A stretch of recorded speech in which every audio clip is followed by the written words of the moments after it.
To install the GraFx Studio Exporter for Adobe Photoshop, click the link in the description. You can also go to docs.chiligrafx.com.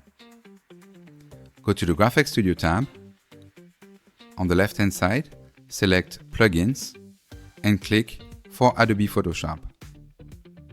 Then, scroll down and click Download the latest version of the plugin. Once downloaded, go to your download folder and double-click the plugin. The Install a Non-Marketplace plugin dialog box will pop up. Click Install and then click OK to confirm. You'll get a confirmation that the plugin was installed, and the GraFx Studio Exporter will also open automatically.